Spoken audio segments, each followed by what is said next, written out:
হিন্দুরা মহিলাদের দাম দেয়নি, আজও নয়, বিগত দিনেও দেয়নি। বিগত দিনে মৃত স্বামীর সাথে আগুনে জ্বলে যেতে হতো, তার নাম ছিল সতীদাহ। অতীতের দিনে বিধবা বিবাহ ছিল না।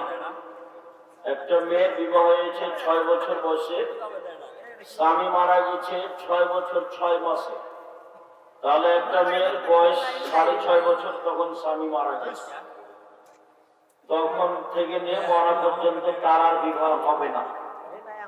বঙ্কিমচন্দ্র, রাজা রামমোহন রায়, ঈশ্বরচন্দ্র বিদ্যাসাগর তারা চেষ্টা করে বিধবা বিবাহ বৈধ করার এবং নিজের পরিবারের ছেলে মেয়েদের বিবাহ দেওয়ার ব্যবস্থা করে চালু করার চেষ্টা করেছে। এরপরেও তারা আজও যে হিন্দু মেয়েদের দাম দিচ্ছে তা নয়। হিন্দু মেয়েরা বাপের জমি জায়গা পায় না, আজও তারা মেয়েকে জমি জায়গা অর্থ সম্পদ দেয় না। যা কিছু দেয় বিবাহের দিনেই দিয়ে শেষ করে। তারা বাপের মেয়ে হিসাবে বাপের অবর্তমানে জমি জায়গা অর্থ সম্পদ পায় না। হিন্দুরা মেয়েদের অতীতে কোনোদিন দাম দেয়নি, আজও দিচ্ছে না, ভবিষ্যতে দিবে এরকম কোনো তাদের কাছে হিসাব নিকাশ বিদ্বানেরা অনুমান করতে পারে না। খ্রিস্টানেরা মেয়েদের দাম দেয়নি।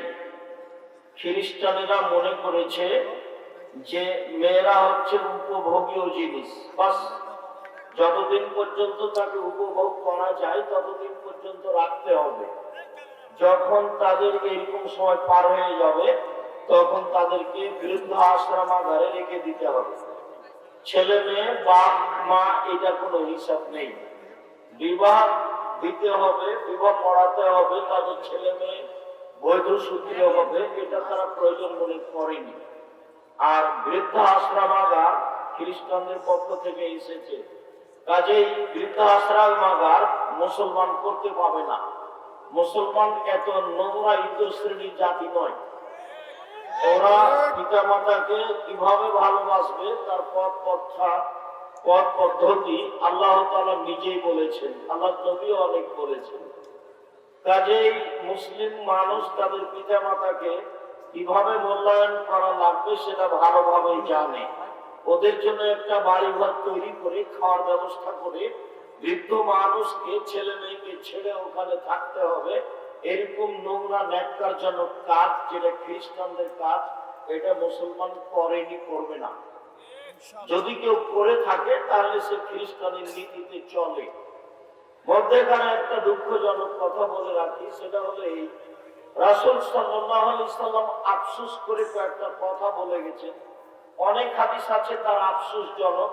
তার এইটা একটা যে পৃথিবীর মানুষ মনে রেখো, আমি আমার উম্মতের প্রতি আশঙ্কা করি এই জন্য যে আমার উম্মতের যারা আলেম ওলামা তারা ধর্ম বিক্রি করে খাবে। আজি আইম্মাতা মুদিল্লিন, ভ্রান্ত হুজুর। আমি আমার উম্মতের উপরে যেটা বেশি আশঙ্কা করি সেটা হলো আলেম ওলামা মানুষ, তারা ধর্ম বেচে খাবে, ধর্ম বিকৃত করে জাতির সামনে পেশ করবে। এইটা আমার একটা আফসোস। তিনি একথা বলেছেন, আমার উম্মত মূর্তি পূজা করবে।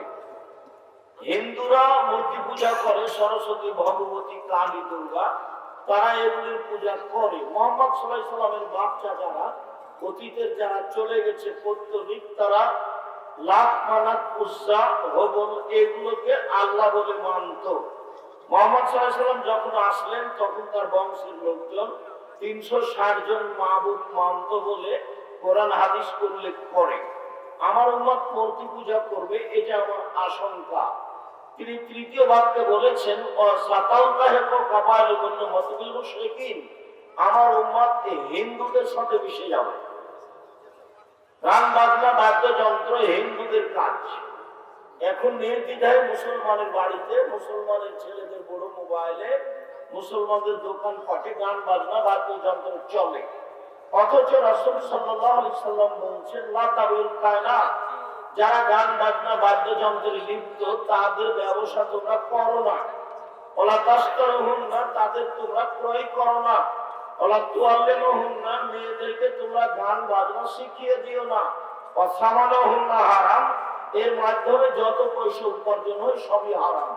দোকানে টিভি রেখে যে পয়সা উপার্জন করা হয় তা হারাম। হারামের ভাষাগুলিতে আল্লাহ রাসূল বলেছেন, ইন্নাল্লাহ হারামা বায়াল খামরে ওয়াল মাইসিরে ওয়াল খিনজিরে ওয়াল আসলাম। আল্লাহ তাআলা মদকে হারাম করেছেন, আল্লাহ তাআলা জুয়াকে হারাম করেছেন, অল্পু বা বাদ্যযন্ত্র, খেল তামাশা, ডুবি তবলা, হারমোনিয়াম, সেতারা, দোতারা সবকে হারাম করেছেন। তারপরে তিনি বললেন খিনজিরা, সুর, শুকুরকে হারাম করেছেন, আসনাম, পুতুল হারাম করেছেন। সব ভাষা দিয়ে মদ হারাম করা আছে, যেই ভাষা দিয়ে জুয়া হারাম করা আছে, যেই ভাষা দিয়ে শুকুর সুর হারাম করা আছে, সেই ভাষা দিয়ে বাদ্যযন্ত্র, খেলতামাশা, ডুবি তবলা, হারমোনিয়াম, দোতারা, সেতারাকে হারাম করা আছে। ওই ভাষা দিয়ে আপনার পুতুলকে হারাম করা আছে। এরপরও আপনার বাড়িতে কাঁকড়া আছে, আপনার স্ত্রী যে তরকারি রাখা বাটিটা কিনেছে সেটা একটা কাতল মাছ, আপনার স্ত্রী যেটা আপনার একটা আয়না কিনেছে মুখ দেখার জন্য সেটা রুই মাছ, আপনার স্ত্রী যে একটা প্লেট কিনেছে ভাত খাওয়ার জন্য সেটাতে চিংড়ি মাছ আছে, আপনার স্ত্রী আপনার বাচ্চার পেশাব পায়খানার জন্য একটা পট কিনেছে সেটা হলো ঘোড়া। আপনি যেদিকে যাবেন সেদিকে দেখবেন যে আপনার কাজকর্ম সব খ্রিস্টানদের সাথে মিশে আছে, হিন্দুদের সাথে মিশে আছে। এগুলো হলো হিন্দুদের কাজ। গান বাজনা, খেলতামাশা, বাদ্যযন্ত্র, ছবি মূর্তি, এগুলো হিন্দুদের কাজ। আপনার মেয়ের জন্য একটা জামা কিনেছেন ছেলের জন্য, সেটাতে আপনি দেখতে পাবেন কার্টুন। আর আপনার ছেলের মাথার চুল আছে তো ইহুদি খ্রিস্টানদের খেলোয়াড়দের মতো, আপনার ছেলের গায়ে গেঞ্জি আছে হিন্দুদের ইহুদিদের পোশাক, গেঞ্জির পিছনে 10 লেখা আছে, যাতে আমরা থুথুও ফেলি না। আপনার ছেলের গেঞ্জিটা যদি আমার এখানে টয়লেটে পড়ে থাকে তো আমি ওটা পা দিয়ে সরিয়ে দিয়ে পেশাব করব। ওই গেঞ্জিটা আমি আব্দুর রাজ্জাক বিন ইউসুফ পেশাবও করি না। আপনি কেমন নোংরা ইতর শ্রেণীর মানুষ, আপনার বিদ্যা বুদ্ধি সব কমে গেছে।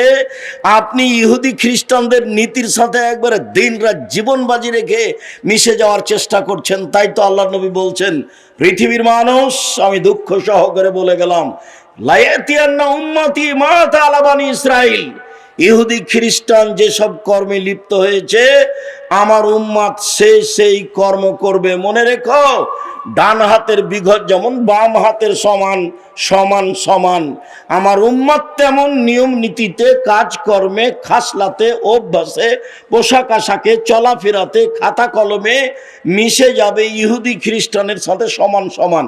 তিনি বললেন, পৃথিবীর মানুষ মনে রেখো, হাদুয়া নাল বিন নাল, ডান পায়ের জুতা যেমন বাম পায়ের সমান, ডান পায়ের জুতা যেমন বাম পায়ের সমান সমান সমান, তেমনি ভাবে আমার উম্মত ইহুদি খ্রিস্টানের সাথে মিশে যাবে সমান সমান।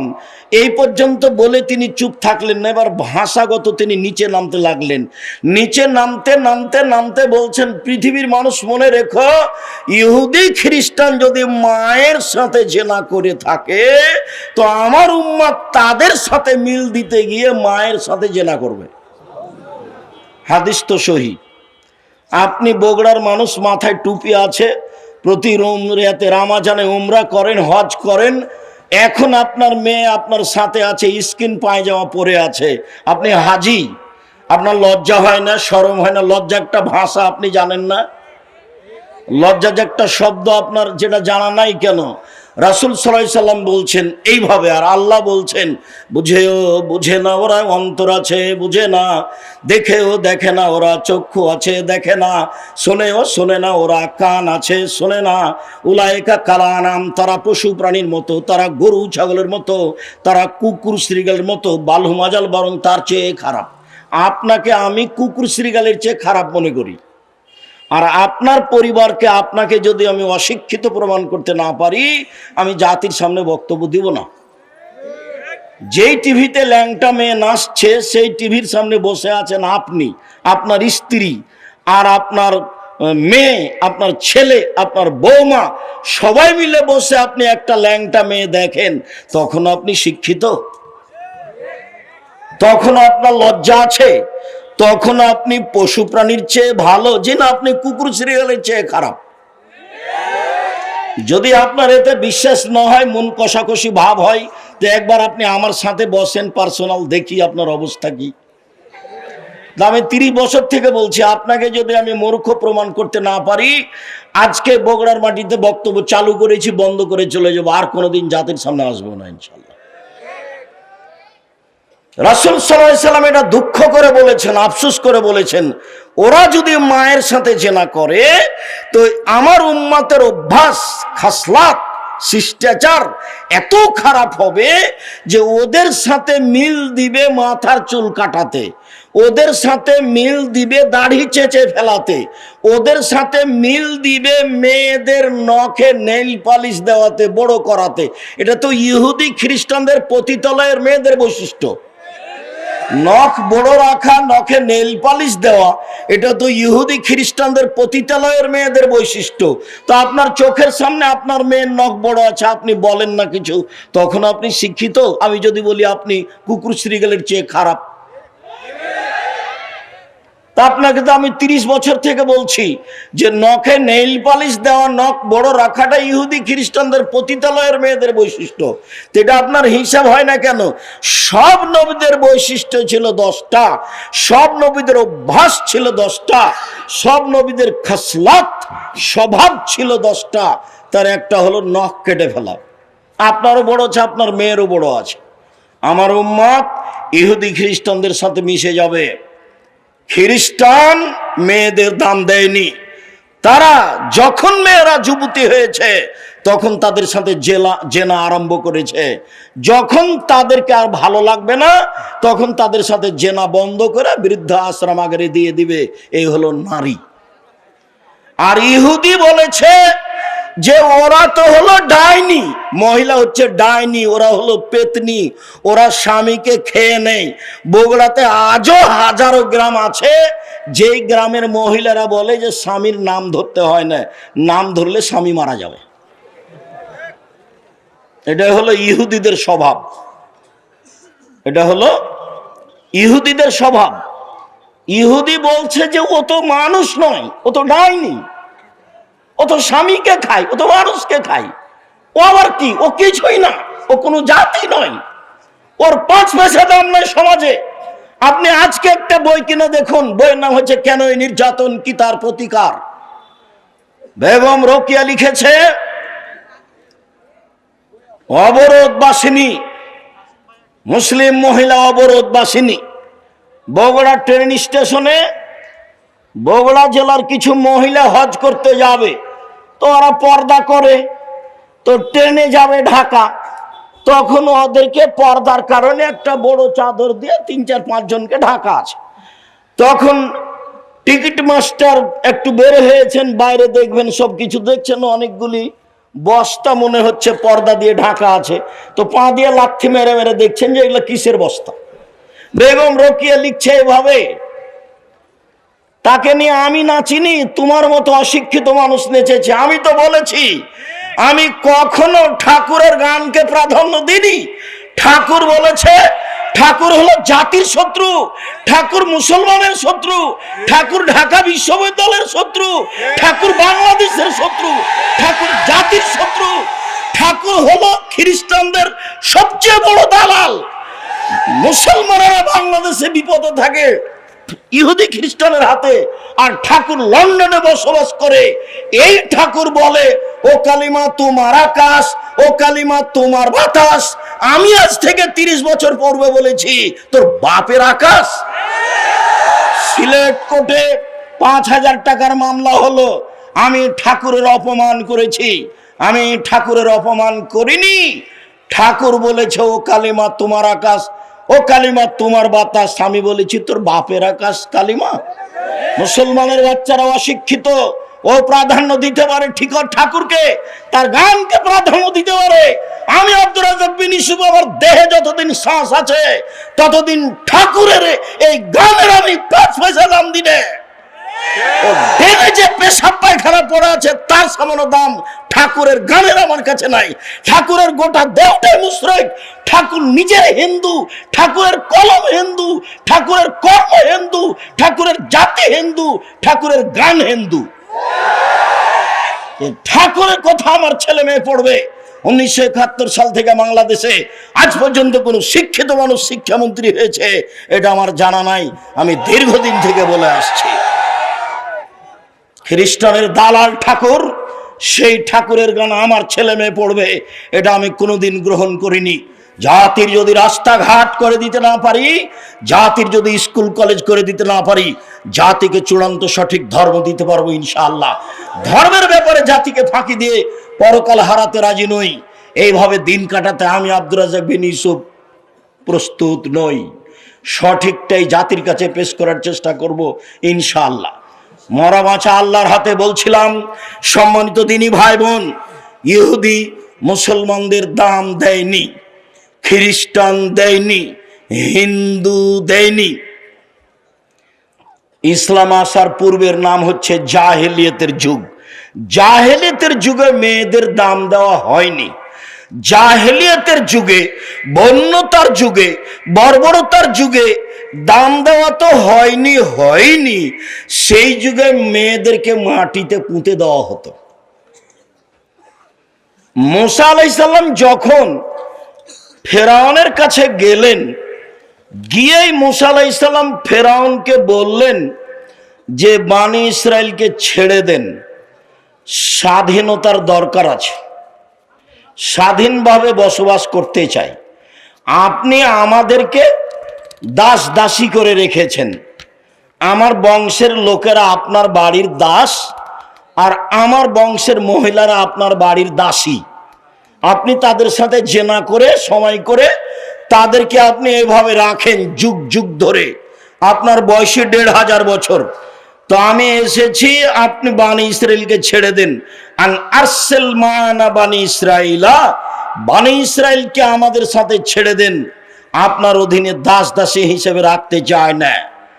লম্বা বক্তব্যের এক পর্যায়ে মুসা আলাইহিস সালাম যখন এই কথা বললেন, তালা ফেরাউন বলল, আলাম নুরাব্বিকা ফিনা ওয়ালিদা, কি ব্যাপার, তোমাকে আমি শিশুকালে বহুদিন লালন পালন করিনি? ওলা বিস্তা ফিনা মিন উমরিকা সিনিনা, তুমি তো আমার কাছে তোমার বয়সের বহু বছর ছিলে, তুমি কি সেই মুসা নও? অফালতা ফালাতাকা আল্লাতী ফালতা, তুমি যা করেছ, তুমি তোমার কর্ম করেছ। এক থাপ্পড়ে তুমি মানুষ মেরেছ। আনতা মিনাল কাফিরিন, তুমি বড় অকৃতজ্ঞ। ফেরাউন মুসার সামনে এই ঘোষণা দিল। যখন মুসা আলাইহিস সালাম বললেন দাস হয়ে থাকতে রাজি নই, মুসা আলাইহিস সালাম বললেন কালা ফালতোহা, জি আমি এক থাপ্পড় মেরে মানুষ মেরেছি, থাপ্পড় দিয়ে মানুষ মেরেছি, কথাই ঠিক। এদান ওয়ানা মিনাল দাল্লিন, তখন আমি ভুল পথে ছিলাম। ফারারতু মিনকুম, আমি তোমার ভয়ে পালিয়ে গেছি। লাম্মা খিফতুকুম, যখন ভয় করেছি তোমার কাছে থাকলে তুমি আমাকে হত্যা করবে, আমি বহু পথ অতিক্রম করে চলে গেছিলাম। ফাওয়াহাবালি রব্বি হুকমান, আমার প্রতিপালক আমাকে জ্ঞানে গুণে পূর্ণ করেছেন। ওয়াজআলানি মিনাল মুরসালিন, আমাকে নবী করেছেন। অতিলকা নিয়ামাতুন তামুন্নুহা আলাইয়া, হ্যাঁ আপনি আমার প্রতি অনুগ্রহ করেছেন। শিশুকালে আপনি আমাকে লালন পালন করেছেন, অনুগ্রহ করে আপনি খোটা দিয়েছেন, এই সুবাদে আপনি বানি ইসরায়েলকে দাস দাসীতে পরিণত করেছেন।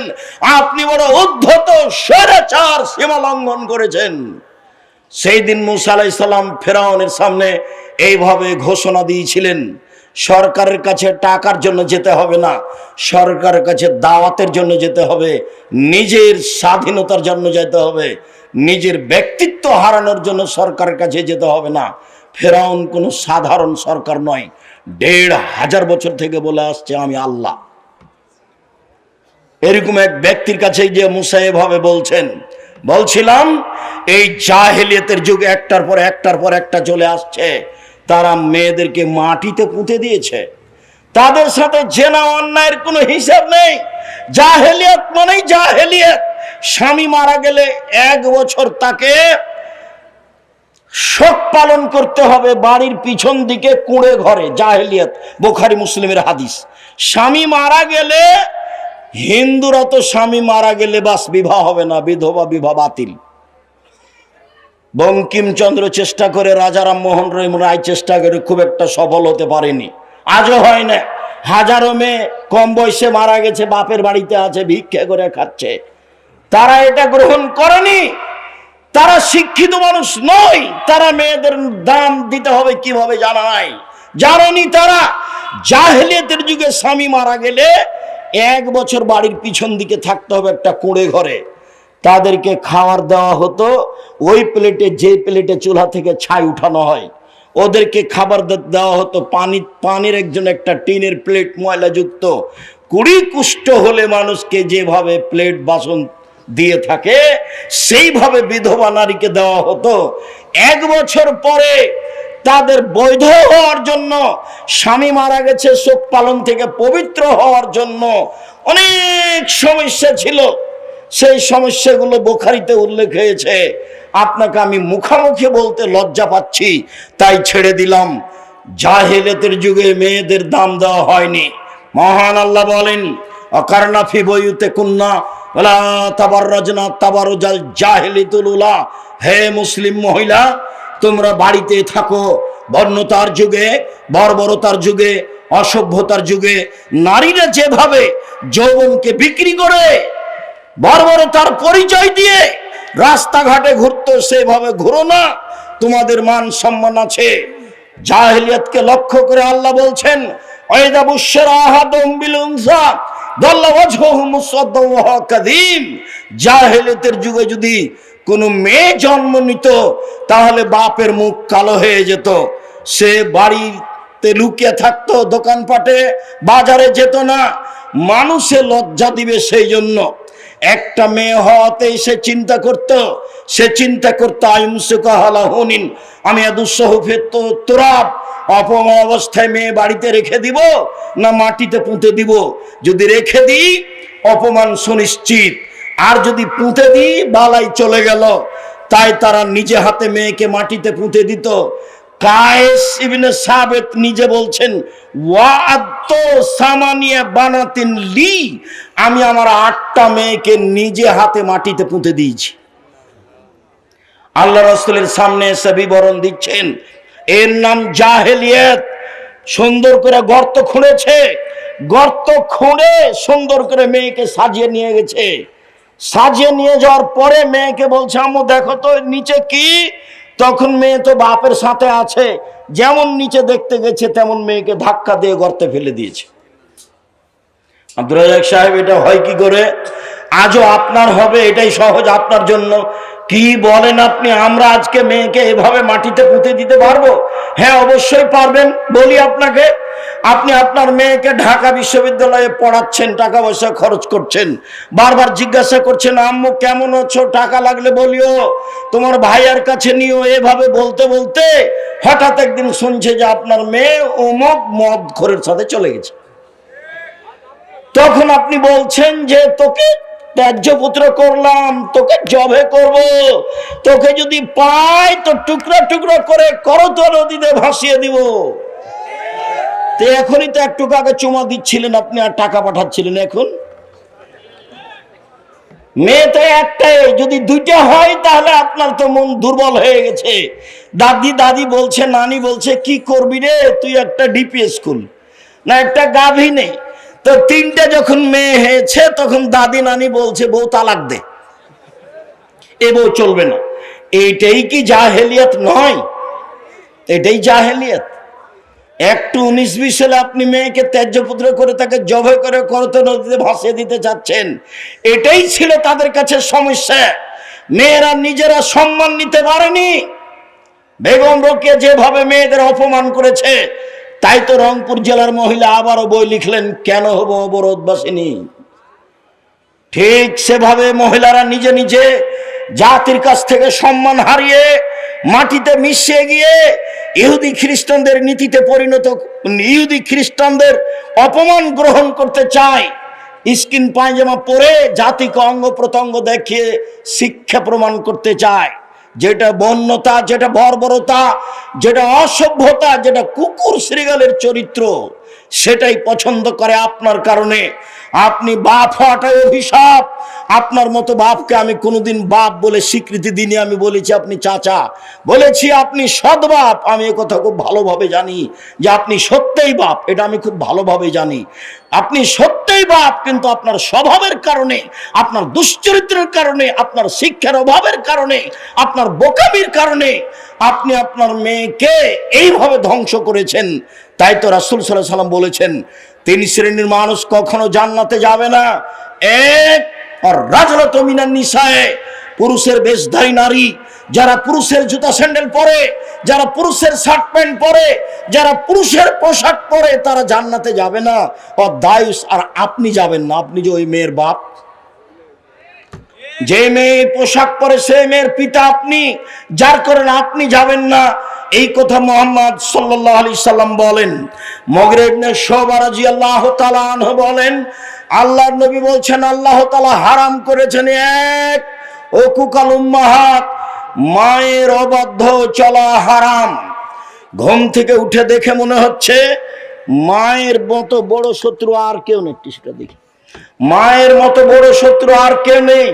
মাটির ওপরে সবচেয়ে খারাপ মানুষ হলো মা, এটাই মনে হচ্ছে। আল্লাহর নবী বলছেন সবচেয়ে বড় হারাম হচ্ছে মায়ের অবাধ্য চলা। দুই, মানাওয়াহাতিন, কৃপণতা অবলম্বন করা। তিন, অদুল বানাত, মেয়েকে মাটিতে পুঁতে দেওয়া। মেয়েকে মাটিতে পুঁতে দেওয়া হতো, তার নাম জাহেলিয়ত। জাহেলিয়তকে উপেক্ষা করে আল্লাহর নবী যা বললেন, আল্লাহর নবী যা করলেন, লম্বা আলোচনার সংক্ষিপ্ত আপাতত এখানে শুরু করি। আল্লাহর নবী যা বললেন এটা আগে বলি, তারপর আল্লাহর নবী যা করলেন এটা পরে বলি, জাহেলিয়ত দূর করার জন্য।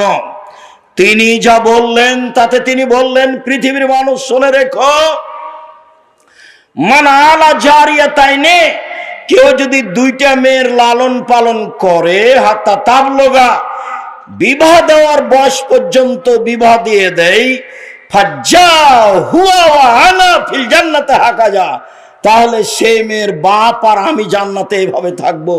আঙ্গুল দুটি জমা করে দেখালেন। সুবহানাল্লাহ। মনে রাখা ভালো হবে, আল্লাহর নবীর সাথে থাকা জান্নাতে অতীব কঠিন কাজ। একজন সাহাবী সন্ধ্যা রাতে আল্লাহ রাসূলের সামনে একটা মেশক আর পানি নিয়ে যে দিলেন, তা আল্লাহ রাসূল খুশি হয়ে গেলেন। বেশ ভালো তো, তুমি বুদ্ধি রাখো, তুমি সালমা শেতা, তুমি আমার কাছে কিছু চাও, যা চাইবে তোমার মন চাই সেটাই চাও। তখন সাহাবী বলছেন, আসআলুকা মুরাফাকাতাকা ফিল জান্নাত, জান্নাতে আপনার সাথে থাকতে চাই। তখন আল্লাহ রাসূল বলছেন, আগারে যালিক, না না না না, এটা নয়, এটা নয়, এটা নয়, অন্যটা অন্যটা অন্যটা বলো। তখন সাহাবী বলছেন, হোয়া জাকা, এটাই চাই। তখন আল্লাহ রাসূল বলছেন, আইনি বে কাসরাতি সুজুদ, তাহলে আমাকে তাহাজ্জুদ পড়ে সহযোগিতা করো। রাতে তাহাজ্জুদ না পড়ে আমার সাথে জান্নাতে থাকা যাবে না। নিয়মিত রাতে তাহাজ্জুদ পড়ে জান্নাতে রবের সাথে থাকা যায়, এ ব্যাপারে তিনি বলেছেন। তিনি বলেন, দুইটা মেয়ের যদি কেউ লালন পালন করে, তাহলে আমি আর সেই পিতায় একসাথে জান্নাতে এইভাবে থাকব। তখন তিনি তর্জনী এবং মধ্যমা আঙ্গুল দুটি জমা করে দিলেন। এইখানে আর একটা কথা আছে, তিনি বলেছেন, মানালা কাফুলিল ইয়াতীম, কেউ যদি এতিমের লালন পালন করে, সেই ব্যক্তি আর আমি জান্নাতে এইভাবে থাকব। তখনও তিনি তর্জনী এবং মধ্যমা ইশারা করে দেখালেন, তবে দুইটার মধ্যে একটু ফাঁকা রাখলেন। এতিমের লালন পালন করলে আমার সাথে থাকা যাবে, তবে একবারই সাথে নয়। এই যে হাদিস বুখারী মুসলিম, কেউ যদি দুইটা মেয়ের লালন পালন করে, তাহলে সেই পিতা আর আমি একসাথে। তিনি বলেন, পৃথিবীর মানুষ শুনে রেখো, মান আলা সালাসা বানাতিন, কেউ যদি তিনটি মেয়ের লালন পালন করে, ফা আল্লামাহুন্না, লালন পালন মানে ফা আল্লামাহুন্না, তাকে বিদ্যা শিখিয়ে দেয়, ওয়াদ্দাবাহুন্না, তাকে শিষ্টাচার শিখিয়ে দেয়, অকাসাহুন্না, তাকে কাপড় পরিধানের ব্যবস্থা করে দেয়, তার ওয়া আকলাহুন্না, ওর খাওয়ার ব্যবস্থা করে দেয়, তাহলে কুল্লাহু সিতরান ইয়াউমাল কিয়ামা মিনান নারে, বিচারের মাঠে ওই মেয়ে তিনটি বাপকে জান্নাতে নিয়ে যাওয়ার জন্য জাহান্নাম থেকে অন্তরাল হয়ে যাবে। ওই দিকে থাকবে জাহান্নাম, এইদিকে থাকবে পিতার, মধ্যে থাকবে তিনটা মেয়ে। মেয়ে তিনটি আল্লাহকে বলবে, আমার পিতাকে আগে জান্নাতে দেন, তারপরে কোনো কথা। একবারে শক্তভাবে বেঁকে বসবে, যতক্ষণ পর্যন্ত তিনটি মেয়ের পিতা জান্নাতে যাবে না ততক্ষণ পর্যন্ত মেয়ে তিনটি সেখান থেকে সরে যাবে না, অন্তরাল হয়ে আছে। ওদিকে আছে জাহান্নাম, এদিকে আছে পিতার, মধ্যে আছে মেয়েরা। 10টা ছেলে লালন পালন করলে 1 পয়সা লাভ হবে, এই কথা মুহাম্মদ সাল্লাল্লাহু আলাইহি ওয়াসাল্লাম বলেননি। তো ছেলেকে পড়াবেন, শিক্ষা দিবেন কেন? জন্ম দিয়েছেন এই জন্য। যদি শিক্ষা না দেন, এখন যা পাপ করবে সব আপনার, যা পাপ করবে সব আপনার। ছেলে বলছে যে আমার বয়স 30-35 বছর, তবু আমার বাপ বিবাহ দেয় না। তখন আমি নিরুপায় হয়ে জেনার সাথে থাকি। যত জেনা আছে সব পাপ আপনার। যত মোবাইলে ল্যাংটা মেয়ে দেখে আপনার ছেলে চক্ষু ঠান্ডা করছে, কলিজা ঠান্ডা করছে, মন ঠান্ডা করছে, সব পাপ আপনার। আল্লাহ রাসূল বলছেন, পৃথিবীর মানুষ শুনে রেখো, আমার উম্মতের উপরে আমি আশঙ্কা করে গেলাম গোপন পাপের। মোবাইলে মানুষ এইভাবে গোপন পাপ করবে, এটা রাসূল সাল্লাল্লাহু আলাইহি ওয়াসাল্লাম জানতেন না, তবে তিনি বলে যাচ্ছেন আমার উম্মত গোপন পাপে লিপ্ত হবে, এটা আমার আশঙ্কা। বাপ ওই ঘরে ল্যাংটা মেয়ে দেখছে, মা এই ঘরে ল্যাংটা মেয়ে দেখছে, তুমি এই ঘরে ল্যাংটা মেয়ে দেখছো, তোমার বোন ওই ঘরে মেয়ে ল্যাংটা মেয়ে দেখছে, এক বাড়িতে সব ঘরে ঘরে সব ল্যাংটা মেয়ে ব্যস্ত, সবাই ব্যস্ত। আর তোমার বাপ বৃদ্ধ হয়ে গেছে, সেটা একটু বলি। তোমার বাপ তাহাজ্জুদ পড়তে উঠে, আব্দুর রাজ্জাক সাহেব চাপ দিয়েছে, তখন রাত 3টায় উঠেছে, সুন্দর করে অজু করেছে, অজু করার পরে বলছে আচ্ছা একটু টিভিতে কি আছে দেখি তো। যেমন টিভি চালু করেছে, বিশাল আকৃতিতে ল্যাংটা মেয়ে চলে এসেছে। কোথায় যে তাহাজ্জুদ গেল? এই চরিত্র তোমার বাপের, এই চরিত্র তোমার। দোকানে বসে বসে তোমার বাপ ঘন্টার ঘন্টা সময় কাটায়, এশার সালাত আদায় করতে গিয়ে মাথায় টুপি পড়ে মাথায় দিয়ে দোকানে বসে থাকে, দোকানে ল্যাংটা মেয়ে নাচে। তোমার বাপ এখন বলুক যে আমি ভালো মানুষ। আল্লাহর নবী এশার সালাতের পরে কথা বলাকে ঘৃণা করতেন, আল্লাহর নবী এশার সালাতের পূর্বে ঘুমিয়ে যাওয়াকে ঘৃণা করতেন। হাদিস বুখারী মুসলিম। আমি বলেছি বাড়িতে প্রেসিডেন্ট আইয়ুবের মতো করে মার্শাল্লাহ জারি করে রাখতে হবে, কারফিউ। রাত 10টার পরে কেউ এখানে জেগে থাকতে পাবে না।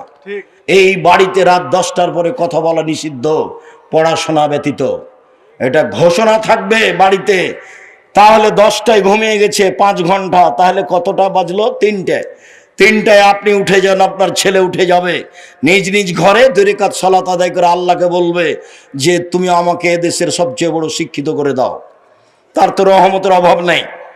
তুমি আমাকে বগুড়া শহরে একটা জমির ব্যবস্থা করে দাও, তুমি আমার এই ভ্যানটা ভেঙে গেছে, একটা নতুন ভ্যানের ব্যবস্থা করে দাও। যা বলতে চাই এখনই বলতে হবে, এটাই সময়। জীবনে কিছু করতে না পারলে অন্তত এই সময়ে কিছু বলেন। 4টা কাজ মনে রাখবেন: 1 5 ওয়াক্ত সালাত, 2 হালাল রুজি, 3 কোরআন তেলাওয়াত, 4 আড্ডা পিটা জীবনের জন্য হারাম, চিরদিনের জন্য হারাম। 2 জন যেখানে বসে আছে সেখানে বসবেন না।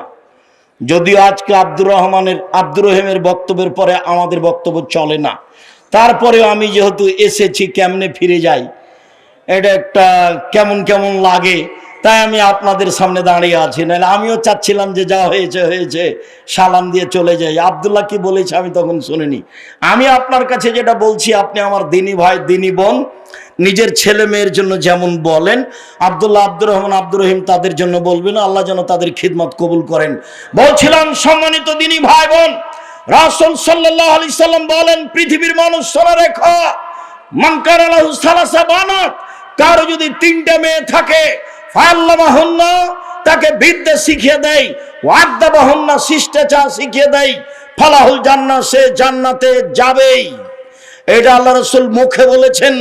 মেয়েদের দাম আল্লাহ রসুল নিজে মুখে দিচ্ছেন। জাহেলিয়াতকে উপেক্ষা করে আপনি দেখুন, আমি শিষ্টাচার বলতেই যে হাদিসটা অহরহ বলে থাকি সেটা একটু শুনিয়ে রাখে। বসো, একটু থামো, বিরক্ত হচ্ছ কেন? আমি তো তোমার জন্য এসেছি কষ্ট করে। আমি কয়েক মিনিট পরেই কথা শেষ করব ইনশাআল্লাহ। তুমি একটু ধৈর্যের পরিচয় দিবা, দয়া করে কোনো কাজ দেখায় না এখন। আর এত দীর্ঘ সময় অপেক্ষা করছি আমি তোমার জন্যই।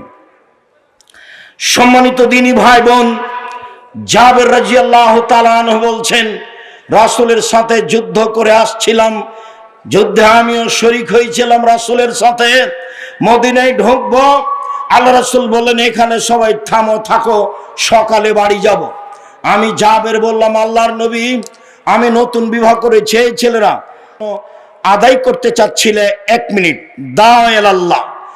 আমি 1 মিনিট, এই ছেলে শোনো, আমি মসজিদ বাসা থেকে বের হয়ে মসজিদের দিকে যাই রাজশাহীতে, তো দেখি গাড়ির গায়ে লেখা আছে দাওয়া আল্লাহ।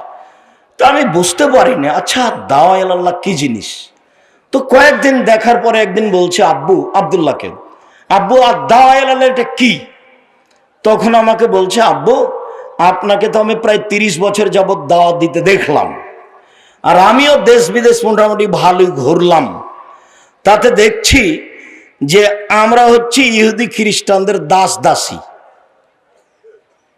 নইলে আমরা যারা বাংলাদেশি ইঞ্জিনিয়ার তারা হলাম পদ্মা সেতুর লেবার, আর ওরা হলো পরিচালক, টাকা আমাদের, সবকিছু ওদের। তো নিজেকে দাস দাসী থেকে মুক্ত করতে হলে কোরআন সুন্দর করে শিক্ষার এবং আকীদা সুন্দর করে সংশোধনের বিকল্প পথ নেই। তাই আমি চিন্তা করলাম একবারে সারা বাংলাদেশ জুড়ে, টেকনাফ থেকে তেঁতুলিয়া, আমি সারা বাংলাদেশ জুড়ে মক্তব পরিচালনা করব। সে উদ্দেশ্যে জামিয়া সালাফের একটা শাখার নাম দিয়েছি আদ-দাওয়া ইলাল্লাহ। আল্লাহর পথে দাওয়াত, মসজিদ ভিত্তিক শিক্ষা কার্যক্রম, দাওয়াতি কার্যক্রম মসজিদ ভিত্তিক চলবে। আপাতত 450 মসজিদ চালু আছে জামিয়া সালাফের পক্ষ থেকে। সাথে সাথে সারা দেশ থেকে মসজিদের ইমামেরা ফ্রি যাবে, ফ্রি খাবে, ফ্রি আসবে, ফ্রি বই পাবে আব্দুল্লাহর লেখা এই সিলেবাসের উপরে। এটা চালু করেছে। আপনি প্রশিক্ষণে যাবেন, খুব উচ্চমানের শিক্ষক রাখা আছে প্রশিক্ষণের জন্য, অনেক টাকা বেতন দিয়ে। আপনি ফ্রি যাবেন, ফ্রি থাকবেন, ফ্রি আসবেন। একমাত্র আপনার মসজিদে আকীদা, আদর্শ, কোরআন শিক্ষা কার্যক্রম বাস্তবায়ন করার জন্য জামিয়া সালাফের পক্ষ থেকে এটা একটা বড় পদক্ষেপ। আল ইতিসাম পত্রিকা 12 জন মুফতি দিয়ে দেখা হয়, 50টা প্রশ্নের উত্তর আছে। আপাতত এই দেশে এই মানের কোনো পত্রিকা নেই। আল জামিয়া সালাফের একটা বড় শাখা আল অনলাইন ইতিসাম টিভি, যেটা জামিয়া সালাফের, সেটা তো সব সময় বলি সবচেয়ে বড় প্রতিষ্ঠান বাংলাদেশে। শিক্ষা মানে, শিক্ষক গণে, আয়াতনে বাংলাদেশে জামিয়া সালাফের সবচেয়ে বড় প্রতিষ্ঠান। আয়াতনে রূপগঞ্জ, নারায়ণগঞ্জ প্রায় 100 বিঘা জমির উপরে, জামিয়া সালাফিয়া ডাঙ্গিপাড়া প্রায় 40 বিঘা জমির উপরে, মেয়ে শাখা আপনার এতে তানোরে 60 থেকে 77 বিঘা জমির উপরে, দিনাজপুরে যেটা প্রায় 20 বিঘা জমির উপরে। আয়াতনে সবচেয়ে বড়, শিক্ষক সংখ্যায় 300 জন শিক্ষক শিক্ষিকা জামিয়া সালাফায়। শিক্ষক গুণে ইন্ডিয়ান শিক্ষক, সৌদি শিক্ষক, বাংলাদেশি শিক্ষক, দামি দামি শিক্ষক, মানে তাদের বেতন লাগে 2024 পর্যন্ত 32 লক্ষ। 2025 এসে কত লাগবে তা আমার কাছে হিসাব এখনো আসেনি। এটাই হচ্ছে আপনাদের জামিয়া সালাফিয়া। এইটাকে আপনি মনে রাখবেন। শুনুন, রাসূল সাল্লাল্লাহু আলাইহি ওয়াসাল্লাম এবার জাহেলিয়াতকে লাথি মেরে মেয়েদের মর্যাদা দিতে গিয়ে বলছেন, পৃথিবীর মানুষ শুনে রেখো, ইন্নাল ইয়াহুদা কানু ইয়াজাহাজু ফীহিম, যখন ইহুদিদের মধ্যে কোন মেয়ে ঋতুবতী হতো তখন তারা তাদেরকে বাড়ির পিছনে রেখে আসতো। ছি ছি ছি ছি ছি, ও পচে গেছে, ওর সাথে কথা বলা হবে না, ও যেন বিছানায় হাত না লাগায়, ও যেন ভাতের পাতিলে হাত না লাগায়, তাকে পিছনে রেখে দিয়েছে। সাহাবীগণ বলেন, আল্লাহর নবী, এই যে মহিলারা ঋতুবতী হলে ইহুদিরা এরকম করছে, তো আপনি কি বলছেন? তখন আল্লাহ রাসূল বলছেন, ইসনাউ কুল্লা শাইইন ইল্লা নিকাহ, ঋতুবতী মহিলার সাথে স্ত্রী মিলন ব্যতীত যা কিছু তোমার শান্তি তৃপ্তির জন্য তাই করো। ঋতুবতী হয়েছে তাতে কি হবে? তোমার বিছানে থাকবে, তোমার সাথে থাকবে, তোমার সাথে কথা বলবে, তোমার সাথে মান সম্মান ভোগ করবে, তোমার সাথে খাবে, তোমার সাথে চলবে, যে কোনো প্রয়োজনে তোমার সাথে থাকবে। হাদিস বুখারী মুসলিম। এই ঘোষণা যখন আল্লাহর নবী দিলেন, তখন ইহুদিরা বলল, মাইরিদা হাজার রাজুল আইয়াদানা ফি আমরিনা কুল্লা শাইইন ইলা ইউখালিফানা ফি। আরে কেমন মানুষ গো মোহাম্মদ, কত খারাপ মানুষ, শুধুমাত্র আমাদের বিরোধিতা করা তার কাজ, সবটাতেও আমাদের বিরোধিতা করে, এমনকি ঋতুবতী নারী হলেও সে আমাদের বিরোধিতা করে। সে এই ঘোষণা দিয়েছে। আয়েশা রাদিয়াল্লাহু তাআলা আনহা বলেন, ইন্নী কুনতু ইকতাসালতু মান নবী সাল্লাল্লাহু আলাইহি সাল্লাম মিন ইনাইন ওয়াহিদুন কিলানা জুনুবুন, আমি এবং আল্লাহর নবী অপবিত্র অবস্থায় এক পাত্র থেকে পানি নিয়ে গোসল করতাম। এই কথা বলার পরে তিনি বলছেন, ফামারানি, তিনি আমাকে আদেশ করতেন, আনাত্তাজেরা, আমি ঋতু অবস্থায় স্ত্রী অঙ্গে একটি অতিরিক্ত কাপড় ব্যবহার করব। ফায়ুবাশিরনি, তারপর তিনি আমার শরীরের সাথে শরীর মিশিয়ে থাকতেন। ইউবাশির মানে আমার শরীরের মাঝে আর রাসূলের শরীরের মাঝে কোনো কাপড় থাকতো না। ওয়ানা হায়েস, তখন আমি ঋতুবতী। ইহুদি বলেছে ও পচে গেছে, বাড়ির পিছন দিকে রেখে আসো, ছাই তোলা প্লেটে তাকে খেতে দিতে হবে, ময়লা গিলাসে তাকে পানি দিতে হবে, ও যেন বাড়ির ভিতরে না আসে, বিছানে হাত লাগাতে পাবে না, পাতিলে হাত লাগাতে পাবে না। আয়েশা রাদিয়াল্লাহু তাআলা আনহা বলেন, আল্লাহর নবী আমার গায়ের সাথে গাও লাগিয়ে কাপড় ছাড়াই রাত অতিবাহিত করতেন। আয়েশা রাদিয়াল্লাহু তাআলা আনহা বলেন, ওয়ান্নাহু ইখরাজ রাসাহু ইলাইহি ওয়া আনা মুতাকিফ, তিনি ইতিকাফ অবস্থায় ইতিকাফে বসে আছেন, মাথাটা আমার দিকে আগিয়ে দিয়েছেন, লিয়াগসিলাহু, যাতে করে আমি তার মাথাটা ধুয়ে দিই। ওয়ানা হায়েজ, তখন আমি ঋতুবতী। মুহাম্মদ সাল্লাল্লাহু আলাইহি সাল্লাম নারীদের সাথে যা আচরণ করেন তা আয়েশার মাধ্যমে জাতির সামনে দিয়ে গেছেন।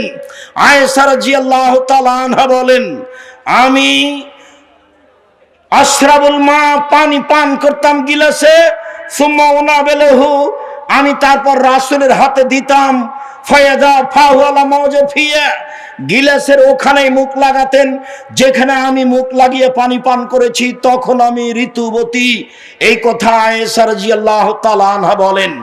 আয়েশা রাদিয়াল্লাহু তাআলা আনহা বলেন, আন-নবী সাল্লাল্লাহু আলাইহি সাল্লাম ইয়াত্তাকাউ ফি হিজরি, আল্লাহর নবী আমার উরু রানের উপরে মাথা দিয়ে কোরআন মাজিদ পড়তেন, তখন আমি ঋতুবতী। কোরআন মাজিদ আল্লাহর দেওয়া গ্রন্থ, পাক পবিত্র গ্রন্থ। আয়েশা ঋতুবতী মহিলা, তার উরু রানের উপরে মাথা রেখে আল্লাহর নবী কোরআন মাজিদ পড়তেন। আয়েশা রাদিয়াল্লাহু তাআলা আনহা বলেন, একদা আল্লাহর নবী বললেন, নাবিনিল খুমরা মিনাল মসজিদ, আয়েশা মসজিদ থেকে তুমি চাটাইটা দাও। আমি বললাম, আমি ঋতুবতী। আল্লাহ রাসূল বললেন, ইন্না হাইজাতাকে লাইসাত ফিয়া, দেখে আয়েশা, তোমার ঋতু তোমার হাতে লেগে নেই। সম্মানিত দিনী ভাই বোন, আমি বলছিলাম রাসূল সাল্লাল্লাহু আলাইহি সাল্লাম নিজে নারীদের সাথে কি আচরণ করতে হবে তা দেখিয়ে গেছেন যখন তারা ঋতুবতী। আর যারা ভালো তারা কিভাবে চলবে স্বামীর সাথে সাংসারিকভাবে তা পূর্ণ মান দিয়েছেন। তাতে তিনি বলেছেন, পৃথিবীর মানুষ মনে রেখো, নারীদের সম্মান অনেক বেশি। তারা যদি 4টা কাজ করতে পারে, জান্নাতের সব দরজা খোলা। একটু থামেন, শেষে চলে আসে। কেউ কেউ গেছে এর জন্য রুমাল নিয়ে, একটু থামেন। যারা রুমাল নিয়ে যাচ্ছে ওদের হাতে 10 টাকা হোক, 50 টাকা হোক, 500 টাকা হোক, আপনি চলে যাবে সামনে দিয়ে, আপনি কিছু দিলেন না, এমনটা যেন হয় না। নইলে যেটুকু দেওয়ার মনে করেছিলাম সেটুকু ক্ষতি হয়ে যাবে, ওটা হবেই। রাসূল সাল্লাল্লাহু আলাইহি সাল্লাম বলেছেন, তোমরা যাও, আমি আলোচনার শেষে চলে এসেছি। সম্মানিত দিনী ভাই বোন, রাসূল সাল্লাল্লাহু আলাইহি সাল্লাম নারীদের ব্যাপারে বললেন, ওরা যদি 4টা কাজ করতে পারে তাহলে জান্নাতের সব দরজা খোলা। 1, 5 ওয়াক্ত সালাত, 2 রমজান মাসে রোজা। এই ছেলে একটু থামো, ওই যে ওরা আসছে, তারপরে উঠবো আমরা। 2 হচ্ছে 5 ওয়াক্ত সালাত, রমজান মাসের রোজা। 3 স্বামীকে মেনে চলা। 4 হচ্ছে জেনায় লিপ্ত না হওয়া। মহিলারা যদি জীবনে এই 4টা কাজ করতে পারে তাহলে তারা জান্নাতে চলে যাবে। সম্মানিত দিনী ভাই বোন, যাওয়ার আগে আর একটা কথা মনে রাখবেন, কেন নির্যাতন কি তার প্রতিকার, এই বই স্টেজে আছে। সাথে সাথে কেন হবো অবরোধ বাসিনী বেগম রোকেয়ার বিরুদ্ধে যেটা লেখা হয়েছে সেটাও এখানে আছে। সম অধিকার নয় মর্যাদা চাই, এই বই এখানে স্টেজে আছে। আব্দুল্লাহর বই আছে ফিলিস্তিনের ব্যাপারে, অতীব গুরুত্বপূর্ণ।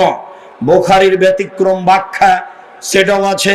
আমি খাকসার সাধারণ মানুষ যা লিখেছি তা আছে দোয়ার উপরে, এবং উপদেশ, আজকের যে আলোচনা করছিলাম এটা উপদেশ বইয়ে আছে। সকল দিনী ভাই বোনকে আমি আমাদের আজকের আলোচনা মেনে চলার অনুরোধ জানিয়ে আধ্যায়ের আল্লাহকে সম্ভবপর যতটুকু সম্ভব হয় সহযোগিতা করার অনুরোধ জানিয়ে কয়েকটি প্রশ্নের উত্তরে চলে গেলাম। যে যেখানে আছেন প্রশ্নগুলির উত্তর একটু গুরুত্ব সহকারে দেখুন, আর কেউ খালি যাবেন না। আমার হাতের বামে বই পুস্তকগুলি আছে, আর জামিয়া সালাফের মুখপাত্র পত্রিকা, যার পিছনে আপনি লক্ষ লক্ষ টাকা খরচ করেন, আলিতে পত্রিকা, সেটা কেউ ছেড়ে যাবেন না। 30 টাকা না থাকলে কারো কাছ থেকে নিয়ে আলিতে পত্রিকা নিয়ে যাবেন। এটাই হবে আপনার জামিয়া সালাফকে ভালোবাসার 1 নাম্বার মাধ্যম। আপনি আলিতে পত্রিকা ছেড়ে যাবেন না, নিজের কাছে টাকা না থাকলে কারো কাছে নিয়ে যাবেন। পারিবারিক ও সামাজিক সম্প্রতি রক্ষার থেকে দুলা ভাইয়ের সামনে মেয়েরা মুখ খুলে আসতে পারে? জি না, মুখ খুলে আসতে পারে না, মুখ ঢেকে প্রয়োজনে কথা বলতে পারে।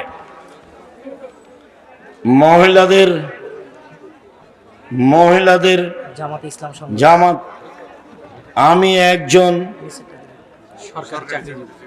একজন সরকারি চাকরিজীবী। প্রতি বছর শেষে ব্যাংকে আমার টাকা না থাকা সত্ত্বেও 5-6 সুদ আসে। আমি তাহলে এই টাকার কি করব?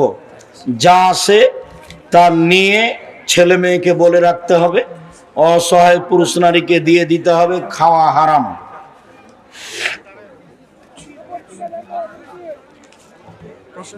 তালেবান সম্পর্কে জানতে চাই।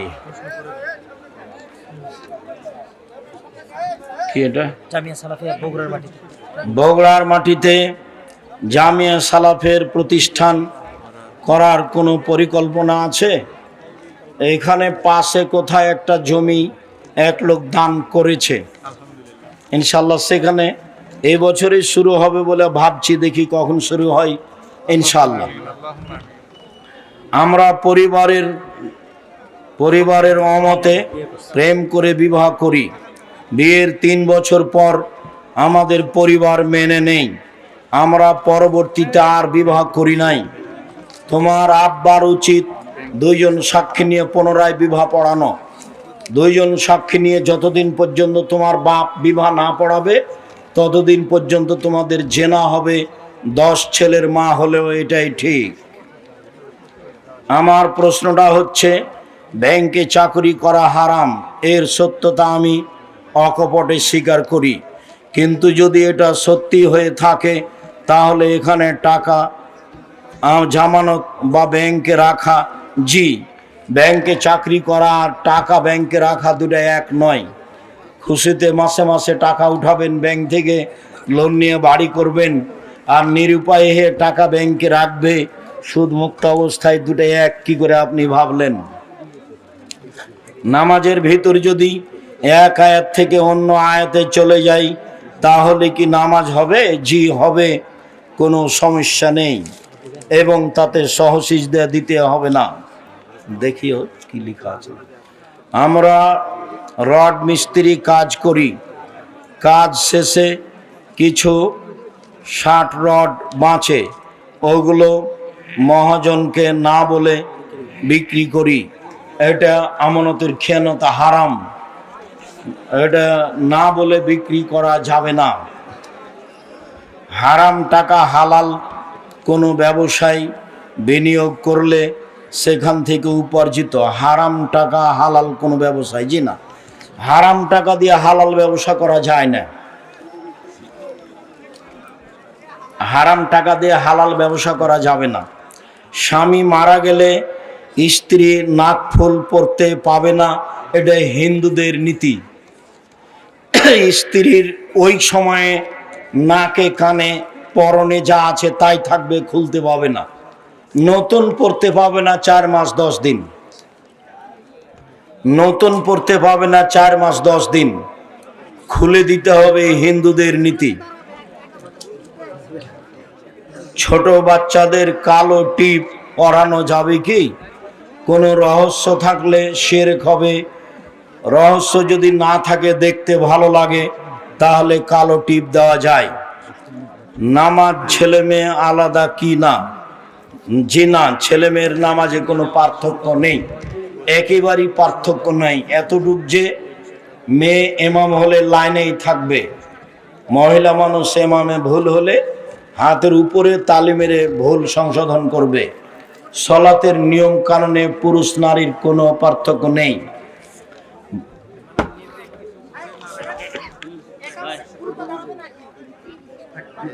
কি কথা এটা? একামত যখন শুরু হবে তখন থেকে দাঁড়ানো শুরু করবে। আমার বাড়ি খেতলাল, জয়পুরহাট। আমার প্রশ্ন, বিভিন্ন কোম্পানি থেকে বাকিতে পণ্য কিনলে কি সুদের অন্তর্ভুক্ত হবে? জি না, প্রতারণা যেন না থাকে। যেই কোম্পানির মাল চলে না, আপনাকে অতিরিক্ত টাকা দেওয়া হয়, সেই কোম্পানির মাল সমাজে দিবেন ভালো বলে টাকা পাচ্ছেন, এই জন্য তো প্রতারক ডাক্তারের মতো হয়ে গেল। ও ডাক্তার তো জানে যে এর চেয়ে ভালো কোম্পানির ওষুধ আছে, তো ওই কোম্পানির ওষুধ লিখেছে, তার প্রিসক্রিপশনে যে তাকে টাকা দেয়, তো এর টাকা লস, ওর বাপের পড়ানো লস, তো প্রতারক ডাক্তার। সালাতে ফরজ নামাজ পড়ার কি কোনো মোনাজাত করা যাবে? মোনাজাত ব্যক্তিগত ব্যাপার। সালাতের পরে সবাই মিলে হাত তুলে দোয়া করলে গুনাহ হবে, যা বিদআত। আজও বগুড়াতে এসব কিছু আছে, আমাকে তো অবাক লাগছে। আজও কি বগুড়ায় এমন কোনো পাড়া আছে যেখানে নামাজের পরে হাত তুলে দেওয়া হয়? তাহলে কি তারা খাঁটি বেদাতি? ওদের এই দিকে উত্তরবঙ্গে না থেকে ওদের বাড়ি করতে হবে এখনো চট্টগ্রাম খাগড়াছড়িতে, না এরা হলো খাঁটি বেদাতি। তো খাঁটি বেদাতি উত্তরবঙ্গে থাকবে কি করে? যারা খাঁটি বেদাত করে, যারা খাঁটি শিরক করে, তাদেরকে দক্ষিণবঙ্গে যেতে হবে। বিবাহ করার জন্য কি কি গুণ লাগবে? বিবাহ করার জন্য কি গুণ লাগবে? তুমি ভালো পরহেজগার মেয়ে দেখে বিবাহ করবা।